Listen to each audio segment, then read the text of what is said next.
மாபெரும் எழுச்சி போராட்டம் இந்தியா முழுவதும் நடைபெற்றுக் கொண்டிருக்கிறது. அதில் ஒரு நீட்சியாக இன்று கன்னியாகுமரி மாவட்டத்தில் வேப்பமூடு சந்திப்பில் இந்த கண்டன ஆர்ப்பாட்டத்திற்கு தலைமை தாங்கிக் கொண்டிருக்கும் அனைத்து கட்சி தலைவர்களுக்கும் ஜனநாயக அமைப்புகளுக்கும் இந்திய கம்யூனிஸ்ட் கட்சி மார்க்சிஸ்ட் லெனினிஸ்ட் சார்பாக புரட்சிகர வாழ்த்துக்களையும் பாராட்டுகளையும் தெரிவித்து 2014 இருந்து 2025 வரை இன்னைக்கு நடைபெற்ற 3 தேர்தல்கள்ல நாங்க 280 சீட்ல ஜெயிப்போம் சொல்லி 2014 சொன்னாங்க. அந்த 2014 தேர்தல் வாக்குறுதியை பார்த்தீங்கன்னா தெரியும்.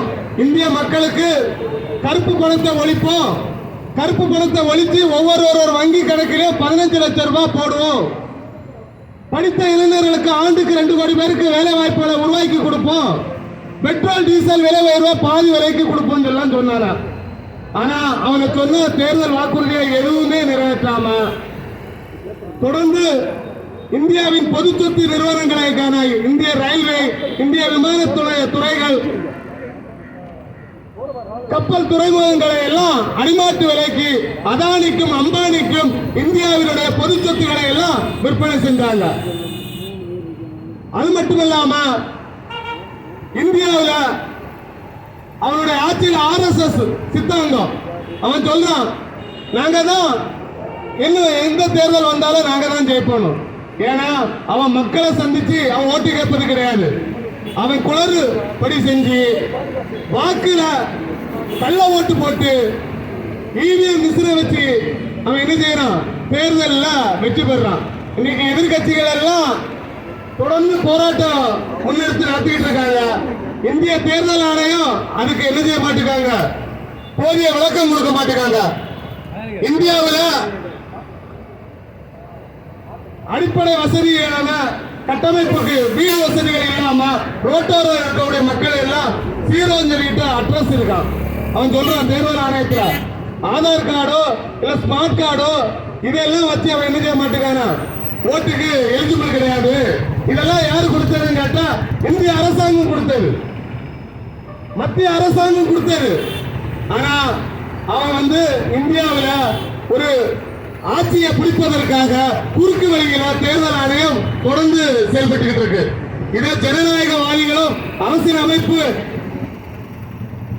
எதிர்கட்சிகளும் நீதிமன்றங்களும் முன்னின்று இந்த தேர்தல் ஆணையத்தின் EVM மிஷினை தடை செய்ய வேண்டும். பழைய முறை ஓட்டு வாக்கு சீட்டு முறையை தான் கொண்டு வர வேண்டும். நீங்க இந்தியாவில் எதிர்கட்சி மட்டும்தான் போராடலாம். இந்த EVM மிஷினை தடை பண்ணணும் சொல்லி முத தமிழ்நாட்டில் மதுரையில தோழர் நந்தினி தான் போராடினாங்க. அவங்க தான் ஒவ்வொரு தேர்தல் வாக்குறுதியிலும் தேர்தல் நேரத்திலையும் தேர்தல் முறைகேடுல RSS BJP செயல்பட்டு இருக்கு.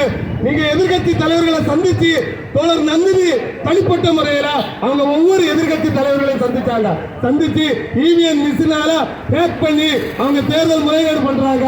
அதனால பழைய முறை வாக்குச்சீட்டு முறை தான் கொண்டு வரணும்னு சொல்லிக்கிட்டு தொடர்ந்து போராடின அந்த சின்ன தீப்பொறி தான் இன்னைக்கு இந்தியா முழுவதும் பரவிட்டு இருக்கு. நீங்க பீகார் எடுத்துக்கிடுங்க, 65 லட்சம் வாக்காளர்களை அவன் நீக்கியிருக்கான். அவன் நீக்கிக்கிட்டு மக்கள் எல்லாரும் இன்னைக்கு உச்ச நீதிமன்றத்தில் போன வாரத்தில் 14ஆம் தேதிங்களா 15 பேர் இறந்தாங்கன்னு சொல்லிக்கிட்டு அவங்களுடைய வாக்குரிமையை என்ன செஞ்சிருக்காங்க, பறிச்சிருக்காங்க. அந்த 15 பேரும் 17 பேர் நீதிமன்றத்தில் அந்த இறந்த 17 பேரும் நாங்க இறக்கல, இன்னும் உயிரோடுதான் அந்த பீகார் மாநிலத்தில் வாழ்ந்துகிட்டு இருக்கோம் சொல்லிக்கிட்டு அவங்க சொன்னாங்க.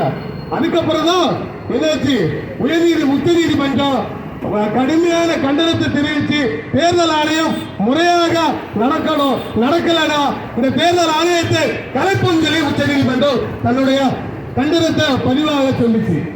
அதனால உழைக்கும் மக்கள் அனைவரும் சிந்திக்க வேண்டும். இந்த நாசகார ஆட்சி BJP ஆட்சியை அகற்ற வேண்டும் என்றால் ஜனநாயக சக்திகளும் எதிர்கட்சிகள் மட்டும் போராடினால் போதாது. 130 கோடி மக்கள் அனைவரும் இணைந்து போராட வேண்டும். நம்ம அடுத்த சுதந்திரத்திற்கு போராட்டத்திற்கு தயாராக வேண்டும். இது அடுத்த சுதந்திரம் தான்.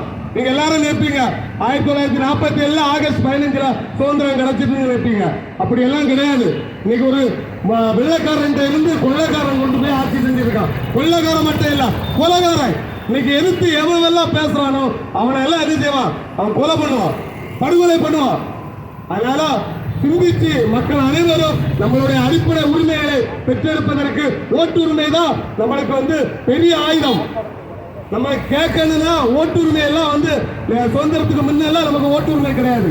அந்த ஓட்டுரிமையை பெறுவதற்கு இந்திய அரசியலமைப்பு சட்டத்தில் திருத்தம் கொண்டு நம்ம ஓட்டுரிமையை பெற்று வச்சிருக்கோம். அதனால நம்ம ஒவ்வொருவரும் வாக்கு செலுத்த வேண்டும். வாக்கு முறைகேடு இல்லாமல் நாம் யாருக்கு வாக்கு செலுத்துறோமோ அந்த நபருக்கு வாக்கு செல்கிறதா என்று நமக்கு